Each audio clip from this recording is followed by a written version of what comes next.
Imagine a conquista de um salário de mais de R$ 10.000 logo ao começar sua carreira. Parece o sonho de qualquer engenheiro, não é mesmo? Mas e se eu te disser que esse sonho poderia ser a ruína para muitos jovens profissionais? E ainda mais, a abolição do piso é o verdadeiro caminho para mais oportunidades e salários maiores.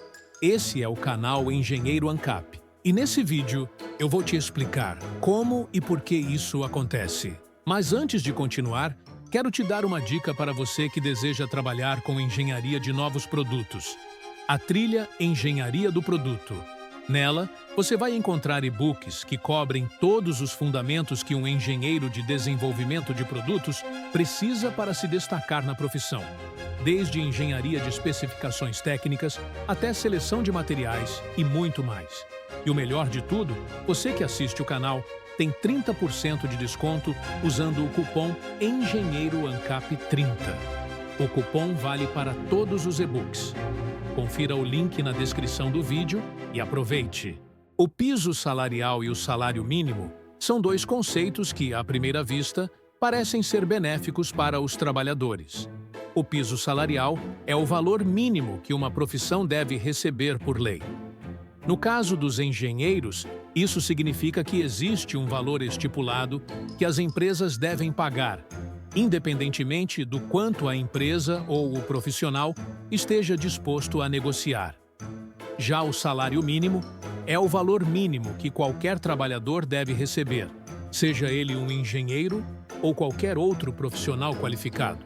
Essas regras foram criadas com a intenção de proteger os trabalhadores, garantindo que todos recebam um salário justo. A ideia é que ninguém seja explorado e que todos possam ter uma vida digna. No entanto, há um lado pouco discutido sobre essas regulamentações.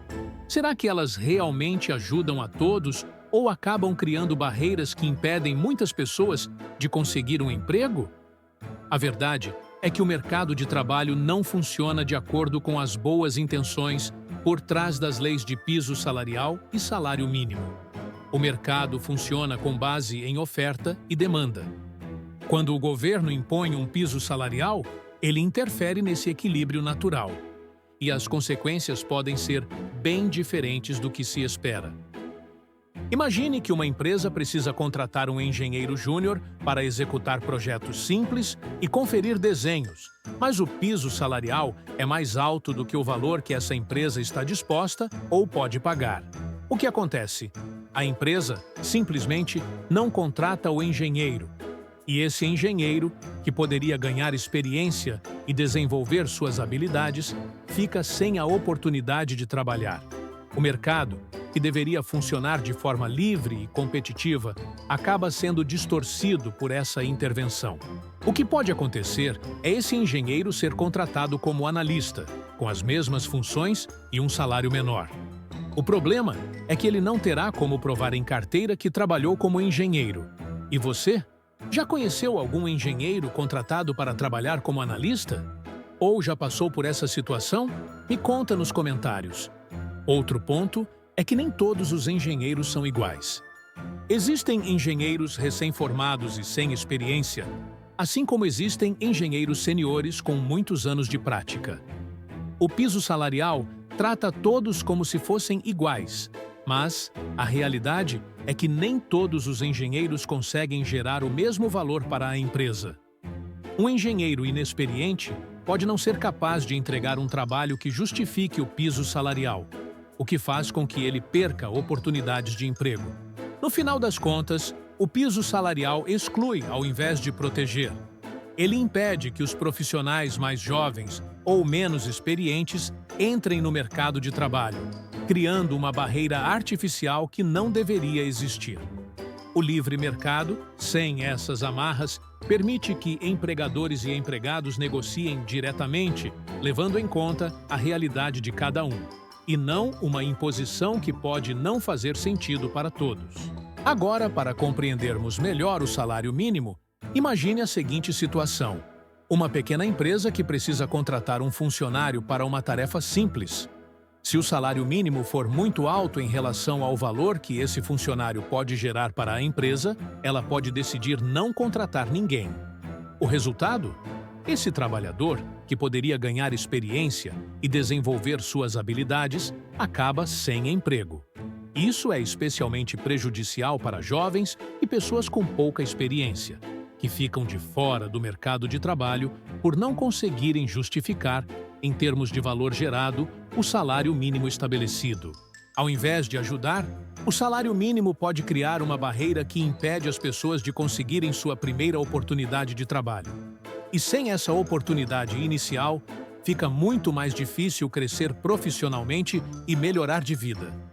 O mercado, se deixado para funcionar livremente, permite que as pessoas negociem diretamente com os empregadores, levando em conta suas habilidades, experiências e a realidade econômica do momento, sem a interferência de uma lei que pode acabar fazendo mais mal do que bem.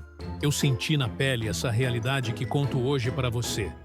Quando eu era mais novo, vivia com minha mãe e minha irmã, e já passamos por muitas dificuldades financeiras. Chegamos a um ponto em que minha mãe teve que vender coisas de casa, como móveis e eletrodomésticos, só para conseguirmos comprar comida. A situação era tão crítica que, em certos momentos, não sabíamos quando teríamos comida na mesa de novo. Foi nessa época que consegui uma bolsa de jovem aprendiz. Eu ganhava menos do que o salário mínimo, mas esse dinheiro foi um divisor de águas para a minha vida. Não só trouxe comida para casa, mas também me deu a chance de aprender, de ganhar experiência e de começar a trilhar o caminho que me levou a me tornar um engenheiro de desenvolvimento de produtos. Outro ponto importante é que o salário mínimo exerce um impacto significativo sobre os cofres públicos, devido ao fato de que vários índices e despesas governamentais estão diretamente atrelados a ele. Entre esses estão benefícios aposentadorias, pensões e programas sociais. Quando o salário mínimo é elevado, esses benefícios automaticamente aumentam, o que eleva o montante que o governo precisa desembolsar. Isso, por sua vez, aumenta a pressão sobre o orçamento público, podendo levar a um déficit maior ou a necessidade de cortar gastos em outras áreas ou aumentar a carga tributária para compensar. Além disso, o aumento do salário mínimo também pode impactar contratos públicos e a remuneração de servidores que têm seus vencimentos vinculados a ele, elevando os custos da máquina pública. Isso cria um efeito cascata que amplia as despesas governamentais e pode afetar a sustentabilidade fiscal do país. O anarcocapitalismo propõe uma solução radicalmente diferente para os problemas que discutimos até agora. Ao invés de contar com o governo para regulamentar salários e tentar proteger os trabalhadores através de leis, o anarcocapitalismo defende que o mercado deve ser totalmente livre, sem interferências. Mas como isso resolveria os problemas de pobreza e baixos salários? A ideia central do anarcocapitalismo é que a verdadeira solução está em atacar a causa raiz desses problemas. Assim como na engenharia usamos métodos para identificar a origem dos problemas e encontrar soluções eficientes, o anarcocapitalismo propõe que a liberdade econômica é a chave para criar um ambiente onde todos possam prosperar. Em um mercado verdadeiramente livre, as empresas seriam obrigadas a oferecer o melhor pacote de benefícios para atrair e reter os melhores profissionais. Se uma empresa tentasse pagar muito pouco, ela perderia talentos para os concorrentes, que ofereceriam mais. Isso criaria uma concorrência saudável, onde as empresas se esforçam para oferecer melhores condições de trabalho e salários mais justos. Além disso, sem a carga tributária excessiva e as regulamentações que sufocam o empreendedorismo, haveria mais empresas e, consequentemente, mais oportunidades de emprego. Isso beneficiaria diretamente os trabalhadores, que teriam mais opções e poderiam escolher as melhores ofertas, ao invés de ficarem presos a um mercado rigidamente controlado pelo governo. Nós já chegamos perto de ver isso se tornar realidade. Em 2021, o relator Marco Bertaioli, por meio da medida provisória 1040, tentou abolir o piso salarial de engenheiros. Segundo as palavras de Bertaioli, as empresas não conseguem mais conviver com essa legislação. Muitas vezes, a empresa contrata como auxiliar técnico para não dizer que é engenheiro. A categoria não ficará desassistida. Existem os acordos trabalhistas para isso. Ele está certo nesse raciocínio, que foi endossado pelo professor de Relações do Trabalho da USP, José Pastore. Pelas palavras de Pastore, um engenheiro que projeta uma hidrelétrica em sua carteira de trabalho tem a mesma anotação de um engenheiro que projeta a reforma de uma casa. Mas o primeiro tem uma responsabilidade muito maior. Ele também não poderia estar mais certo. Ao final do processo legislativo, a MP 1040 foi convertida na Lei 14.195. Mas, infelizmente, sem o artigo que aboliria o piso salarial dos engenheiros. Uma das maiores verdades que precisamos entender sobre o mercado de trabalho é que o seu salário não é determinado pelo tempo que você passou estudando ou pelo número de diplomas que você possui.